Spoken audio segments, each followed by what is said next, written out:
तो एक बार फिर से बहुत बहुत स्वागत है आप सभी का मेरे इस यूट्यूब चैनल में। हम लोग पिछले कुछ क्लासों से दिल्ली सल्तनत को देख रहे हैं और दिल्ली सल्तनत में हम देख रहे हैं गुलाम वंश। और गुलाम वंश में आज हम जिस सुल्तान के बारे में बात करेंगे वो जो है ये गुलाम वंश का अंतिम महत्वपूर्ण सुल्तान है और उनका नाम है बलबन। बलबन का जो काल है ये 1265 से 1286 तक रहा। बलबन जो है इनकी कहानी भी बड़ी इंटरेस्टिंग है। बलबन जो है ये गुलाम वंश का 9वां सुल्तान था। ठीक है, ये गुलाम वंश के जो थे ये 9 नंबर के सुल्तान थे, गुलाम वंश के 9वें सुल्तान। इनका पूरा नाम जो था ये पूरा नाम था गयासुद्दीन बलबन। बलबन से एक प्रश्न और पूछता है, बलबन जो थे ये अल्बेरियाई जाति के तुर्क थे। ठीक है, बलबन जो थे ये अल्बेरियाई जाति के तुर्क थे। अब बलबन की कहानी पर आते हैं, थोड़ा बैकग्राउंड देखते हैं। बलबन जो है ये इल्तुतमिश का गुलाम था। बलबन जब तुर्की में था, जब छोटा था, तो उसी समय जो है ये वहाँ पर मंगोल आक्रमण होता है और ये मंगोलों के हाथ में लग जाता है और मंगोल जो है इसे कैद कर लेते हैं और दिल्ली ला करके बेच देते हैं। दिल्ली में इसे इल्तुतमिश खरीद लेता है और इस प्रकार जो है ये इल्तुतमिश का गुलाम रहता है। ठीक है, तो बलबन जो है ये भी बेसिकली एक गुलाम ही था और ये इल्तुतमिश का गुलाम था।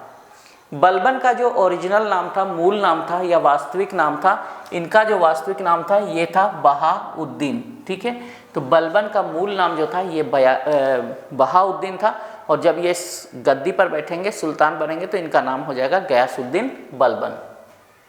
बलबन की उपाधि हमने पिछले क्लास में इसको बात की थी, तो बलबन की उपाधि थी उलुग खां। ठीक है, उलुग खां का अर्थ होता है सर्वोच्च नेता, उलुग खां। और बलबन को ये उपाधि 1249 ईस्वी में बलबन के जो दामाद थे नासिरुद्दीन महमूद, जो उस समय सुल्तान थे, उन्होंने दी थी। क्योंकि बलबन पहले जो था, अभी हम लोग बात करेंगे, बलबन जो है ये पहले नासिरुद्दीन महमूद का वजीर था। ठीक है, और प्रशासन की सारी जिम्मेदारी इनके ऊपर थी, जिसके चलते नासिरुद्दीन महमूद ने इनको जो है ये उलुग खां की उपाधि प्रदान की थी। तो इस तरह बलबन जो है अब इल्तुतमिश के गुलाम बन गए और एक गुलाम से सुल्तान के पद तक इनका सफ़र भी इंटरेस्टिंग है, जिसे मैंने यहाँ कुछ पॉइंट्स में बनाया है, जिसे आप देखिए। बलबन जो है ये इल्तुतमिश का गुलाम था और इल्तुतमिश ने सबसे पहले इन्हें भिस्ती के काम में लगाया था। भिस्ती कहते हैं जो युद्ध के दौरान लोगों को पानी पिलाने का काम करते हैं, उन्हें भिस्ती कहा जाता है। तो बलबन ने पहले भिस्ती का काम किया। बाद में इल्तुतमिश जो है ये बलबन की योग्यता से प्रभावित हुए और इन्हें तुर्कान चहलगामी में शामिल किया। इल्तुतमिश जब सुल्तान बनता है तो उसके सामने समस्या थी तुर्की के अमीरों का दमन करना, जो दिल्ली में अमीर थे इनका दमन करना। उसके दमन के लिए आपको याद होगा कि इल्तुतमिश ने एक 40 गुलाम सरदारों का दल बनाया था जिसका नाम था तुर्कान चहलगामी। और इस तुर्कान चहलगामी में जो इल्तुतमिश था उसने बलबन को भी शामिल किया था। इस प्रकार अब भिस्ती से इसका ओहदा जो है ये थोड़ा सा बढ़ गया। जिस समय रज़िया बेगम सुल्तान बनती है तो रज़िया बेगम के समय इन्हें मंत्री का पद प्रदान किया जाता है और इन्हें अमीर शिकार बनाया जाता है। ठीक है, जो एक अब इल्तुतमिश के समय जो एक भिस्ती था, भिस्ती से तुर्कान चहलगामी में शामिल हुआ, वही बलबन अब रज़िया के शासनकाल में अमीर शिकार अर्थात एक मंत्री पद प्राप्त करता है। ठीक है, रज़िया जो थी चूँकि एक महिला थी और बहुत सारे सरदार एक महिला के अधीन काम करना पसंद नहीं करते थे और उन्होंने रज़िया का विरोध किया था। उन विरोध करने वाले सरदारों में एक सरदार जो था ये बलबन भी था। और जब रज़िया अल्तुनिया का विद्रोह दबाने के लिए गई थी तो दिल्ली में जो है ये बलबन और कुछ सरदारों ने मिल करके रज़िया के भाई बहराम शाह को सुल्तान घोषित कर दिया था, जो हमने कल के वीडियो में देखा है, कल वाले क्लास में। अब बहराम शाह को जब बलबन वगैरह ने मिल करके सुल्तान बनाया, बदले में बहराम शाह ने जो बलबन था इसको रेवाड़ी की जागीर प्रदान की। इस प्रकार अब जो बलबन है ये एक जागीरदार बन गया। इसके बाद फटाफट से शासक बदले, है ना, 2-3 शासक बदले जो कल हमने बात की थी। और इनको बदलने में जो है ये तुर्कान चहलगामी यानी 40 गुलाम सरदारों के दल की महत्वपूर्ण भूमिका रही थी, जिसमें बलबन भी शामिल था। ठीक है, इसीलिए जिस समय नासिरुद्दीन महमूद को सुल्तान बनाया जाता है, ये नासिरुद्दीन महमूद को सुल्तान बनाया जाता है, उस समय नासिरुद्दीन महमूद जो है ये बलबन को अपना, है ना, अपना वजीर बना देता है। वजीर मैंने कल आपको बताया था, वजीर का अर्थ होता है प्रधानमंत्री। और ये जो नासिरुद्दीन महमूद है, नासिरुद्दीन महमूद के ससुर भी थे रिलेशन में बलबन। तो नासिरुद्दीन महमूद जब तुर्कान चहलगामी अर्थात बलबन की मदद से सुल्तान बनता है तो वो बलबन को अब दिल्ली का वजीर अर्थात प्रधानमंत्री बना देता है, जो सुल्तान के बाद दूसरा सबसे महत्वपूर्ण पद था सल्तनत काल में। तो अब जो एक समझ लीजिए कि एक भिश्ती था, वो भिश्ती या गुलाम था, वो अब दिल्ली का प्रधानमंत्री बन गया है। और इसके बाद में तेजी से परिस्थितियां बदलती है। जब नासिरुद्दीन महमूद की मृत्यु हो जाती है तो नासिरुद्दीन महमूद की मृत्यु के बाद बलबन जो है ये खुद को दिल्ली सल्तनत का सुल्तान घोषित कर देता है। इस प्रकार एक गुलाम से भिश्ती से होता हुआ बलबन का जो है ये सुल्तान पद तक का सफ़र तय होता है। अब दिल्ली की गद्दी पर तो बलबन बैठ जाता है, लेकिन दिल्ली की गद्दी जो थी ये चुनौतियों से परिपूर्ण थी, चुनौतियों से भरी थी। अब बलबन के सामने कई चुनौतियां थी जिनका बलबन ने बखूबी सामना किया। एक एक पॉइंट पे हम लोग डिस्कस करेंगे। बलबन की सबसे पहली चुनौती थी मेवातियों का दमन करना। ये जो मेवाती सरदार थे ये सुल्तान के विरुद्ध विद्रोह करते रहते थे। बलबन ने बड़ी शक्ति के साथ इन मेवाती सरदारों का दमन कर दिया, इन्हें कुचल कर रख दिया। दूसरा एक और परेशानी था दिल्ली में, ठगों और लुटेरों की समस्या। हमारा जो शासक था नासिरुद्दीन महमूद, जो कि दरवेश शासक था, इसके समय में ठग और लुटेरों का प्रकोप दिल्ली में काफ़ी बढ़ गया था। शाम ढलते ही कहा जाता है कि दिल्ली में सभी घरों के दरवाजे बंद हो जाते थे इन ठगों और लुटेरों के खौफ के कारण। सुल्तान बनने के बाद बलबन ने बड़ी शक्ति के साथ इनसे भी निपटा और ठगों और लुटेरों को ज़्यादातरों को मरवा दिया, या जो बच गए वो सलाखों के पीछे चले गए। इस तरह से ये ठग और लुटेरों की समस्या का भी बलबन ने पूरी तरह से निदान कर दिया। इसके बाद एक और समस्या थी तुर्कान ए चहलगामी। तुर्कान ए चहलगामी का गठन इल्तुतमिश ने तुर्की के अमीरों का दमन करने के लिए किया था, लेकिन धीरे धीरे ये तुर्कान ए चहलगामी जो 40 गुलाम सरदारों का दल था और बलबन खुद जिसका सदस्य रह चुका था, वो इतना ज़्यादा शक्तिशाली हो गया था कि वो अपने हिसाब से सुल्तान को नचा रहा था। जब मन करता सुल्तान को गद्दी से उतार देता और नए सुल्तान को उसके जगह में बैठा देता। यानी राजनीति में वो तुर्कान चहलगामी काफ़ी दखलंदाजी कर रहा था। इन परिस्थितियों में बलबन यह जानता था कि अगर तुर्कान चहलगामी को समाप्त नहीं किया जाए तो ऐसी परिस्थिति में स्वतंत्र रूप से सुल्तान के रूप में काम करना संभव नहीं है।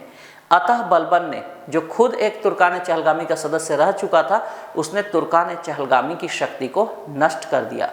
अधिकांश तुर्कान चहलगामी के सदस्य जो थे 40 गुलाम सरदारों में से, उनको या तो सलाखों के पीछे डाल दिया गया या उनका वध कर दिया गया।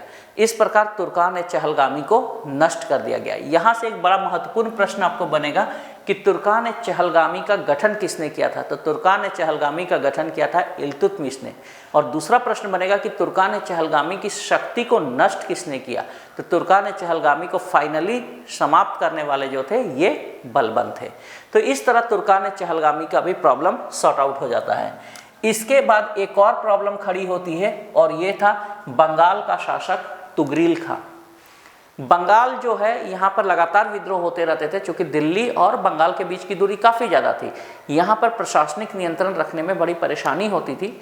और बंगाल जो है ये शुरू से ही एक धनी प्रांत रहा है, अर्थात जो भी दिल्ली का शासक बनेगा, देखिएगा आप आगे, उनका बंगाल के प्रति काफ़ी इंटरेस्ट रहेगा। और बंगाल जो है ये हमेशा विद्रोह करेगा दूरी के कारण। मुगल काल में भी ये आप देखेंगे समस्या। तो बंगाल का जो शासक था तुगरील खां, इसने सल्तनत के विरुद्ध विद्रोह कर दिया। इसके दमन के लिए बलबन खुद जाता है और जो बंगाल की राजधानी होती है लखनौती, वह उस पर कब्जा करता है और 2 दिनों तक, पूरे 2 दिनों तक बंगाल की राजधानी लखनौती में ये कत्ले आम कराता है। जो भी सामने आता है उसका वध कर दिया जाता है, उसे मार डाला जाता है। और जो ये था तुगरील खां का वध करके इसकी लाश को चौक पर टांग दिया जाता है, ताकि बाकी लोग भी इससे देखें और बलबन का खौफ हो उनके मन में। इस तरह से तुगरील खां की समस्या का समाधान करता है। और जब बलबन वहाँ से लौटता है तो अपना एक पुत्र था जिसका नाम था बुगरा खां, उस बुगरा खां को बंगाल का वो शासक बना करके लौटता है। और साथ ही साथ चेतावनी देता है कि देखो तुम मेरे पुत्र हो, लेकिन अगर तुमने भी कभी विद्रोह करने का सोचा तो तुम्हारी भी हालत जो है वो तुगरिल खां की तरह ही होगी। यानी बलबन जो है ये काफ़ी खतरनाक शासक था।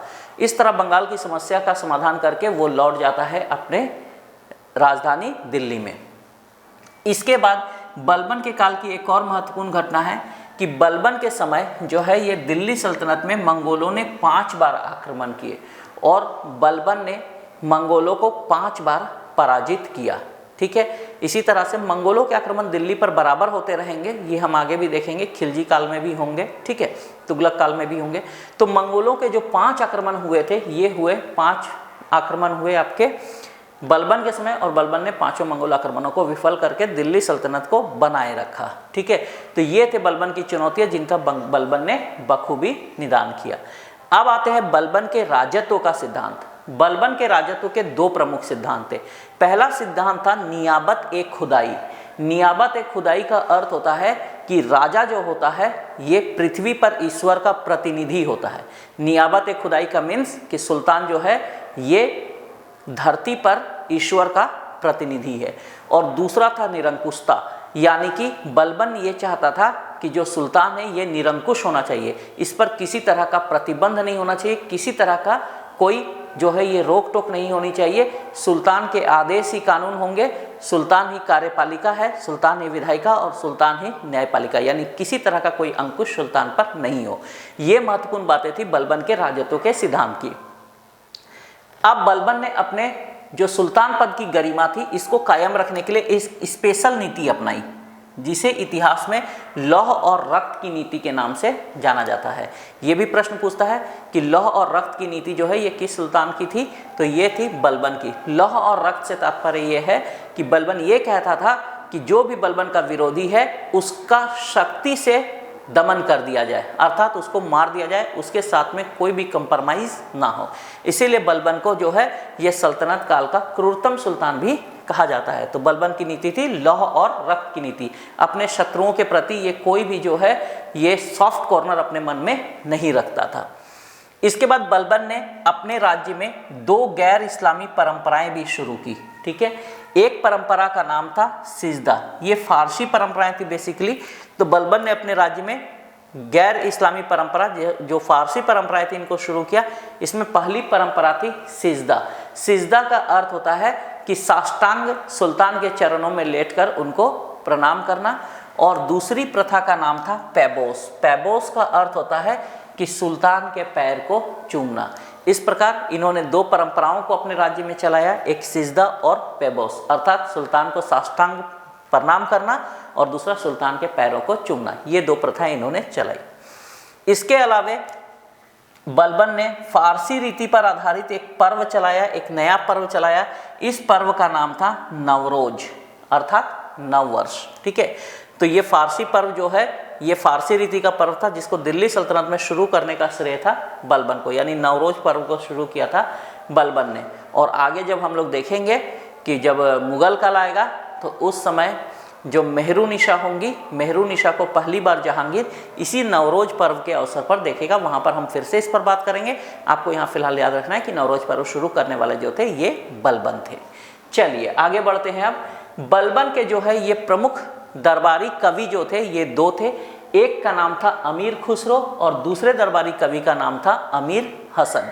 ये जो अमीर खुसरो हैं, ये अमीर खुसरो के बारे हम अलग से एक वीडियो बना करके इस पर पूरा हम लोग बात करेंगे, क्योंकि इससे अलग से प्रश्न पूछे जाते हैं। ये जो अमीर खुसरो है ये दिल्ली सल्तनत के 6 सुल्तानों का समकालीन था। कितने? 6 सुल्तानों का समकालीन था, यानी 6 सुल्तानों के काल में ये दरबारी रहा था। और बेसिकली इनके बारे में जब हम लिखेंगे, जब हम खिलजी काल पढ़ेंगे उस समय, तो आपको यहाँ याद रखना है कि अमीर खुसरो और अमीर हसन जो थे ये बलबन के दरबारी कवि थे। और खुसरो के बारे में हम बाद में विस्तार से चर्चा करेंगे। 1286 ईस्वी में बलबन की मृत्यु हो जाती है। बलबन की मृत्यु के बाद जो बलबन का पोता होता है जिनका नाम था शमसुद्दीन कैमूर्स या कैकुबाद, ये गद्दी पर बैठता है। इसका काल था 1286 से 1290 तक। ठीक है, शमसुद्दीन कैमूर्स जो थे ये बलबन के पौत्र थे, जैसे कि मैंने आपको बताया अभी, और ये गुलाम वंश के अंतिम सुल्तान थे। ठीक है, एक गुलाम वंश का पहला सुल्तान और एक गुलाम वंश का अंतिम सुल्तान। ये महत्वपूर्ण होता है, ये पूछा जाता है किसी भी वंश में। तो गुलाम वंश के पहले सुल्तान आपको पता है कुतुबुद्दीन ऐबक, और गुलाम वंश के अंतिम सुल्तान जो थे ये थे शमसुद्दीन कैमूर, जिनको कैकूबाद भी कहा जाता है। अब इस स्टोरी में ट्विस्ट आता है और होता यह है कि ये जो कैकूबाद होता है, कैकूबाद की हत्या उसी के सेनापति कर देते हैं जिसका नाम था जलालुद्दीन खिलजी। यानी कैकूबाद की हत्या उसी के सेनापति, कैकूबाद के ही सेनापति जलालुद्दीन खिलजी ने कर दी, और इसी जलालुद्दीन खिलजी ने एक नए वंश की नींव डाली और वो वंश कहलाएगा खिलजी वंश। जैसे ही जलालुद्दीन खिलजी ने कैकूबाद की हत्या की और गद्दी पर बैठा, दिल्ली सल्तनत में गुलाम वंश का अंत हो गया और खिलजी वंश की शुरुआत हुई। खिलजी वंश का काल जो है ये 1290 से 1320 तक माना जाता है। तो आज के लिए हम अपने क्लास को यहीं तक लिमिट रखेंगे। आज हमने देखा गुलाम वंश के जो सबसे अंतिम महत्वपूर्ण शासक थे बलबन, और अंतिम सुल्तान कैकूबाद के बारे में। कल के क्लास में हम देखेंगे एक नए वंश को जिसका नाम है खिलजी वंश। तो लास्ट में फिर वही बात, अगर वीडियो आप लोगों को अच्छा लगा तो वीडियो को लाइक कर दीजिए। अगर आप चाहते हैं कि मैं और इस तरह से वीडियो बनाऊं तो आप कमेंट कीजिए और कमेंट करके मेरा उत्साह बढ़ाइए। और साथ ही साथ में अगर चैनल को सब्सक्राइब नहीं किया है तो चैनल को सब्सक्राइब कर लीजिए, क्योंकि अभी आने वाले समय में हम लोग इस तरह के बहुत सारे वीडियो इसमें लाएंगे, जिसमें अभी इतिहास, मध्यकालीन भारत का इतिहास चल रहा है। इसके साथ ही में जैसा मैंने पहले भी कहा था कि जीव विज्ञान का हम बहुत जल्द शुरुआत करेंगे। तो चलिए आज के वीडियो को यहीं पर एंड करते हैं, मिलेंगे नेक्स्ट वीडियो में, तब तक इजाज़त दीजिए। बहुत बहुत धन्यवाद।